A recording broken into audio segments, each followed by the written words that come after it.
Halo guys, balik lagi di Ki Channel. Di akhir tahun 2020 lalu, Xiaomi meluncurkan salah satu smartphone terbaik mereka yang diberi nama Xiaomi Mi 10T Pro.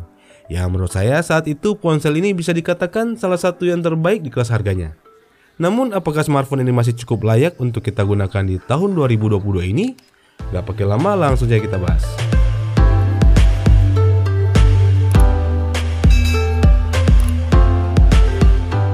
Oke, sebagai disclaimer, di video kali ini saya tidak akan terlalu banyak membahas spesifikasi teknis dari ponsel ini ya guys, karena sudah pernah saya bahas di video reviewnya.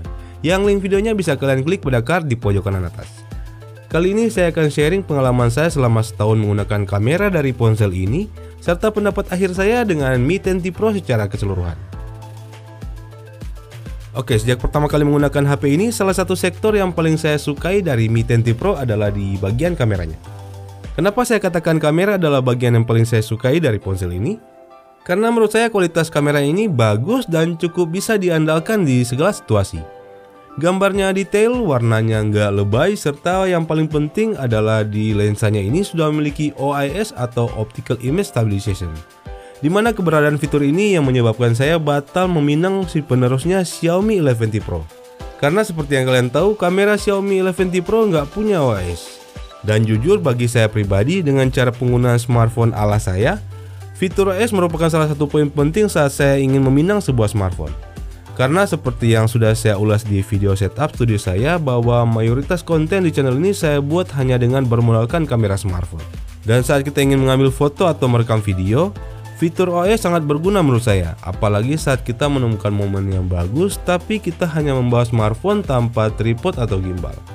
Fitur OIS ini cukup membantu menstabilkan footage yang kita ambil. Makanya saat saya ingin menjadikan sebuah smartphone sebagai daily driver, hal pertama yang saya lihat adalah keberadaan fitur OIS ini. Dan Mi 10T Pro sudah punya fitur ini. Pilihan resolusi videonya juga cukup lengkap di HP ini. Mulai dari resolusi 720p hingga resolusi tertingginya di 8K 30 frame per second. Dimana untuk beberapa tipe smartphone di kelas flagship terbaru saat ini, resolusi 8K-nya hanya bisa sampai di 24 frame per second. Padahal harganya udah belasan juta loh. Selain itu, Mi 10T Pro juga sudah memiliki fitur manual control yang terbilang cukup lengkap.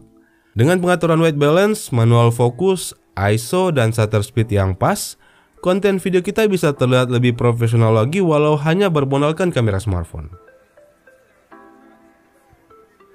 Fitur-fitur gimmick juga cukup lengkap di kamera HP ini, seperti mode vlog, mode dual video, long exposure, dan yang lainnya.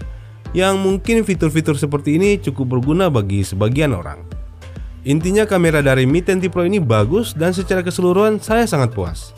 Memang sih kameranya ini belum bisa disetarakan dengan kamera dari smartphone flagship lainnya seperti iPhone 13 series dan yang lainnya.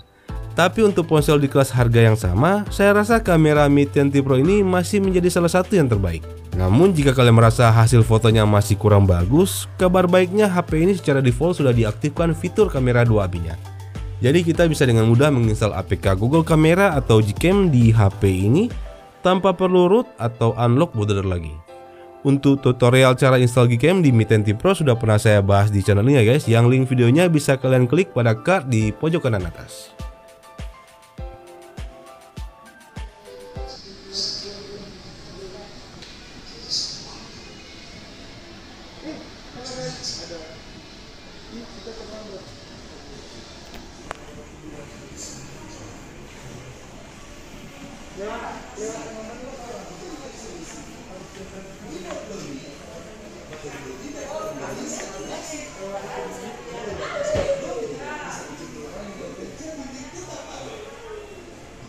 Barito Pep.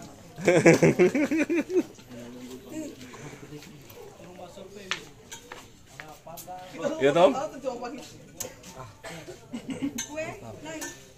Baru satu ini. Iya. Baru datang golnya. 4x2.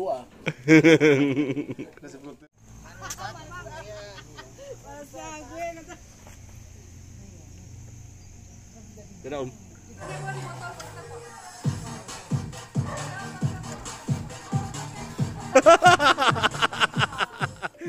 Gimana dengan performanya?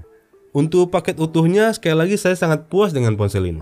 Karena dengan harga yang ditawarkan, kita akan mendapatkan sebuah smartphone dengan chipset yang masih cukup kencang sekaligus adem, yaitu Snapdragon 865 dipadukan dengan RAM 8GB plus 3GB extended RAM serta storage-nya yang lega berkapasitas 256GB.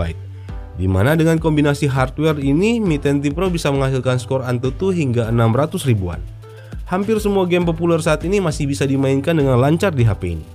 Dan untuk mendukung kinerjanya, Mi 10T Pro juga sudah dibekali dengan baterai besar 5000 mAh serta sudah memiliki charger cepat berkapasitas 33 watt yang langsung bisa kita dapatkan di dalam paket penjualannya.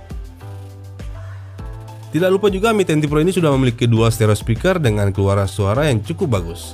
HP ini masih punya port infrared blaster sebagai pengganti remote control serta sudah memiliki refresh rate layar hingga 144Hz.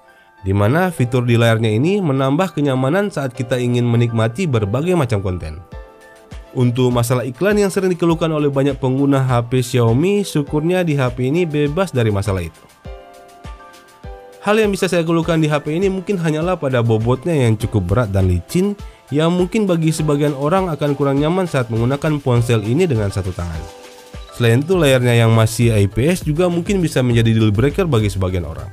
Karena untuk smartphone lain di harga 7-8 jutaan saat ini rata-rata sudah menggunakan layar berjenis Super AMOLED. Tapi kalau saya pribadi, saya cukup puas kok dengan kualitas layarnya. Yang walaupun masih IPS, tapi reproduksi warnanya sangat bagus dan visibilitas di bawah sinar matahari juga masih sangat oke. Oke, kesimpulannya selama setahun menggunakan ponsel ini, saya sangat puas dengan apa yang saya dapatkan dari Mi 10T Pro ini. Dengan segala kelebihan dan kekurangan yang sudah saya jelaskan di awal tadi, plus desainnya yang cantik dan elegan, menurut saya smartphone ini masih cukup recommended kok untuk kalian gunakan di tahun 2022 ini. Gimana menurut kalian guys? Tulis pendapat kalian di kolom komentar di bawah ya. Oke guys, sekian dulu video kali ini, semoga bermanfaat dan sampai ketemu lagi di video-video selanjutnya.